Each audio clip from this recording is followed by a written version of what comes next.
प्रधानमंत्री जी 2014 में मुझे चिंता हो गई थी कि इस बार मुझे लगता है नरेंद्र मोदी जी मुझे इंटरव्यू नहीं देंगे। तो मैं एक व्यक्तिगत बात आपको करना चाहता हूँ। मैंने फ़ोन किया था दिल्ली के उस समय के आउटलुक के एडिटर थे विनोद मेहता। मैंने बोला उनको कि इस बार मुझे लगता है कि I will be left out. उन्होंने कहा don't worry you will get the last interview.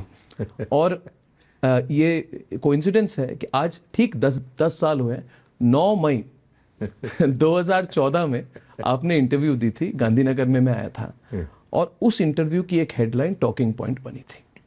आपने पाकिस्तान के संदर्भ में कहा था कि अर्नब बम, बंदूक और बारूद के बीच में बातचीत हो सकती है क्या? तो मेरा सवाल आपसे है, 10 साल हो गए, आपने कोई चेंज देखा है पाकिस्तान के अप्रोच में? हमें पाकिस्तान के अप्रोच में अपना दिमाग खपाना नहीं चाहिए। हमें अपना लक्ष्य लेकर के आगे बढ़ते रहना चाहिए। और मैंने with reference to Pakistan Hindustan को चलाने के तरीके 10 साल से ताला लगा दिया है। मैं वो करना ही नहीं चाहता। पाकिस्तान, उन्होंने अपना अलग देश 47 में ले लिया हमसे, अब वो अपना करे, भला करे, अच्छा करे, वो अपना 2 टाइम की अच्छी रोटी खा ले, बस। मुझे कोई उसमें समय गंवाने की ज़रूरत नहीं है। हम बहुत आगे निकल चुके हैं और हमने अपना विकास उनके रेफरेंस में करना ही नहीं चीज़। हम अपना टाइम खराब कर रहे हैं। हमें तो मुझे तो मेरे देश के नई पीढ़ी का भविष्य देख रहा है जी। हमें उन्हीं को लेकर के चलना चाहिए। प्रधानमंत्री जी, अंत में यही कहूँगा कि आप मास्टर कम्युनिकेटर बिल्कुल हैं, और इस इंटरव्यू के जरिए आपने फॉरेन पॉलिसी से लेके राजनीति और अपने डेवलपमेंट विजन को बहुत क्लैरिटी के साथ हमारे दर्शकों के सामने रखी है। अच्छा होता है कि इलेक्शन के टाइम पे इस तरह हमें मौका मिलता है बातचीत करने का। बहुत बहुत धन्यवाद प्रधानमंत्री जी। मुझे मेरी बहुत शुभकामनाएं। मुझे आज जो सुना, मुझे अच्छा लगा कि आपकी इतनी रीजनल चैनल हो चुकी है और एक साथ ये सब वहाँ भी जाएगा। और मेरी तो एक बार आपके फंक्शन में आया था, मैंने कहा था कि आपने ग्लोबल बनना चाहिए, और ग्लोबल बनेंगे। मुझे पूरा विश्वास है कि क्योंकि आप पैसों के लिए काम नहीं करते, आप एक प्रोफेशन के रूप में इसको लिया है। धन्यवाद प्रधानमंत्री जी, बहुत बहुत आपके दर्शकों का भी बहुत बहुत धन्यवाद। और मेरे सभी मतदाताओं से यही आग्रह रहेगा कि अभी भी मतदान का जहाँ जहाँ बाकी है, भारी मतदान करिए। लोकतंत्र के उत्सव को उत्सव के रूप में बनाइए। एक फेस्टिवल होना चाहिए। उनके साथ जुड़ करके कर रहे हैं और हम नेचुरल अलाइनमेंट जैसा हमारे लोग फील करते हैं जी। प्रधानमंत्री जी, आपने प्लेयर की बात कही। व्यक्तिगत तौर पे आप पर भी ग्लोबल फोकस बहुत बढ़ गया है और अपेक्षा भी बढ़ गई है, क्योंकि ये समांतर लोग आज कह रहे हैं कि all over the world there are very few people who can match the experience and the stature of Narendra Modi as the leader of the world's largest country, largest democracy with a lot of experience. तो एक जिसको कहते हैं स्वीकार्यता, यानी कि global acceptability Narendra Modi ji की बहुत बढ़ गई है। अब मैं जैसे यूक्रेन की बात कही, तो आपको इनविटेशन वेस्टर्न ब्लॉक ने भी इनवाइट की है, जो ये पीस समिट होने वाली है यूक्रेन में। उसके बाद G7 समिट पे आप जाएंगे तीसरे कार्यकाल में, और उसके बाद इमीडिएटली उसके बाद आपका एनुअल समिट रशिया के साथ भी है, जिस पर जयशंकर जी ने पिछली बार पुतिन जी को कहा कि अगली बार प्रधानमंत्री जी आएंगे, इस बार व्यस्त नहीं आ पाए। तो एक फीलिंग होती है कि मॉस्को हो या वॉशिंगटन हो या लंदन हो, Narendra Modi can play a role as a very acceptable global mediator on global conflict and issues like this between different sides.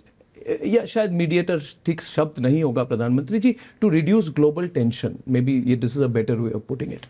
तो इस पर मैं चाहता हूँ कि बिकॉज इससे भारत का स्टैचर भी काफ़ी बढ़ेगा और बढ़ भी चुका है आपके कार्यकाल में। इस पर ज़रा आपकी राय क्या है? ऐसा है कि एक तो मैं बड़ी बड़ी बातें करूँ, वो मुझे शोभा नहीं देता है और न ही वो उचित होगा। दुनिया को ये विश्वास है कि भारत के चुनाव नतीजे क्या आने वाले हैं, आश्वस्त है। और इसलिए मुझे जून महीने के इनविटेशन आगे पड़े हैं, अगस्त के हैं, अक्टूबर के हैं, सितंबर के हैं, यानी काम। और मैं सबको कहता हूँ भाई मेरे यहाँ तो अभी चुनाव, अरे बोले चुनाव तो हमें मालूम है क्या होने वाला है, आपको आना ही है। ये यानी एक प्रकार दुनिया को विश्वास है कि हमें अब मैं समझता हूं कि दुनिया के जितने ग्रुप्स हैं, समूह जो बने हुए हैं, जी करीब करीब सभी समूह किसी न किसी रूप में भारत की उपस्थिति उसमें चाहता है। चाहे G7 है तो मेंबर, नहीं तो वो चाहते हैं कि हम भविष्य में, तो एक अच्छी स्थिति भारत की उस प्रकार से हमारा स्थान बढ़ता जा रहा है। जहां तक कॉन्फ्लिक्ट का सवाल है, ज्यादातर दुनिया के देश पोजीशन लेके बैठे हुए हैं। हम ही एक अकेले हैं जिसकी पोजीशन बहुत साफ है। हम किसी के पक्ष में नहीं है, हम शांति के पक्ष में है। और इसके कारण विश्व का विश्वास बना कि यही एक लोग हैं कि जो किसी को आर्म्स देने की भी बात नहीं करते हैं और किसी को लड़ाई न करने की भी बात नहीं करते। अब मेरे में हिम्मत थी कि राष्ट्रपति पुतिन के साथ बैठ के आंख में आंख मिला के मैंने कहा था कि this is not the time for war, जो ग्लोबल हेडलाइन बन गया था एक हफ्ते के लिए। तो भारत ने ये अपनी पोजीशन बना ली है और हम शांति के पक्ष में हैं। अब जिस समय अभी इजराइल में और हमास का जो चल रहा था जी, तो मैंने मेरा एक स्पेशल एनवॉय भेजा था इजराइल, और इस इजराइल को मैं समझाने के लिए भेजा था कि कम से कम ये रमादान चल रहा है, रमजान महीना चल रहा है, उस समय आप लड़ाई मत करो, अच्छा, किसी पर हमले मत करो।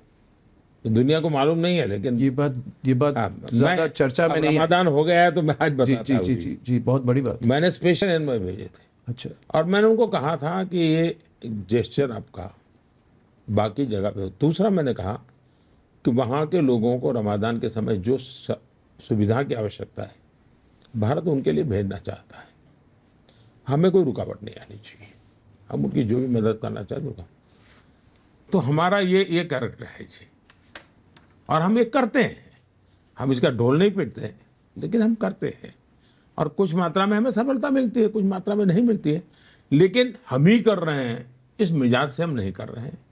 हम दुनिया से कट करके रहना नहीं चाहते, और दुनिया के सट करके रहने में देश की वैल्यूज को छोड़ने को लिए हम तैयार नहीं है। हमारा देश, हमारे मूल्य, हमारी परंपराएं, उसी को लेकर के हम दुनिया के सामने जा रहे हैं। आपने जो बात अभी कही ये बहुत बहुत इम्पोर्टेंट बात है, लोगों को पता भी नहीं है। इससे एक तरह का अलग मैसेज भी जाता है। ज्यादा से ज्यादा मतदान होना चाहिए। धन्यवाद धन्यवाद धन्यवाद धन्यवाद धन्यवाद।